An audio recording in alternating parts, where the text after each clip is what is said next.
qala aydan ittaqillaha haitsuma kunta. Shadaqallahul azim, shadaqa rasulul karim. Amma ba'du. Jadi kalau kita berbicara tentang ibadah, ada nggak yang ingin komen ibadah itu sebenarnya apa? Ibadah itu menurut saya kewajiban, Ustadz. Ibadah itu kewajiban. Maksudnya ibadahnya itu sendiri apa?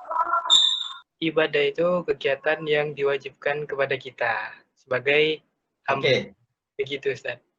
Oke. Ada yang lain? Saya Pak Ustadz.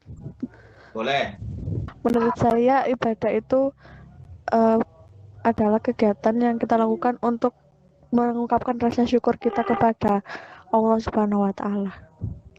Oke, baik. Ini ada beberapa chat ya. Ibadah itu cara berkomunikasi dengan Allah, perbuatan sebagai bukti kecintaan, menjalankan perintah dan menjauhi larangan. Oke, baik.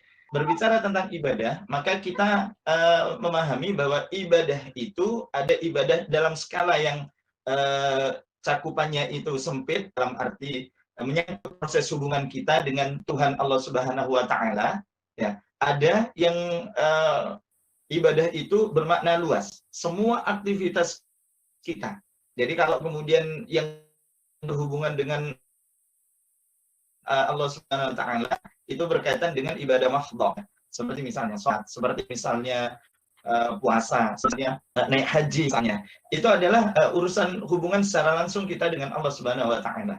Namun demikian bahwa ada ibadah itu yang berkaitan dengan muamalah, ya, dengan hubungan kita dengan sesama manusia, ya. Misalnya berbakti kita kepada orang tua, berbuat baik dengan tetangga, berbuat baik dengan sesama, maka itu adalah ibadah kita dalam bentuk muamalah, gitu. Selama aktivitas yang kita tunaikan itu kita niatkan dalam rangka untuk mencari kebaikan dari Allah, maka insya Allah itu adalah ibadah. Oh, ini ada dari komen Ustadz. Saya bacakan ya. Ya, baik. Saya mau tanya Pak. Boleh. Jika kita manusia diciptakan dengan hawa nafsu, sedangkan hawa nafsu itu sendiri itu yang membuat kita berbuat dosa, jadi mengapa kita diberi hawa nafsu itu, Pak? Terima kasih. Itu pertanyaan dari Saudara Anggit Wasisto. Monggo, Ustadz. Ya, baik. Kalau nanti kita itu udah ada hawa nafsu, jadi malaikat dong, gitu ya. Milih mana? Jadi malaikat atau jadi manusia nih, gitu.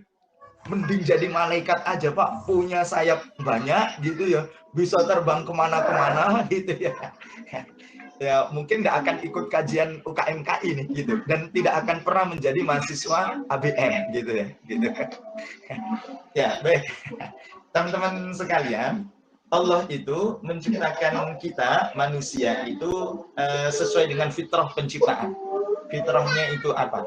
Allah memberikan kepada kita itu potensi untuk berbuat kebaikan dan potensi untuk berbuat keburukan. Karena Allah menjadikan segala sesuatunya di dalam kehidupan dunia itu berpasang-pasangan. Dan Allah juga telah memberikan penjelasan kepada kita semua, jalan kebaikan itu yang mana dan jalan keburukan itu yang mana. Di saat itulah Allah sekaligus juga memberikan akal dan pikiran kepada kita untuk bisa melihat, untuk bisa membedakan mana perkara yang baik dan mana perkara yang buruk.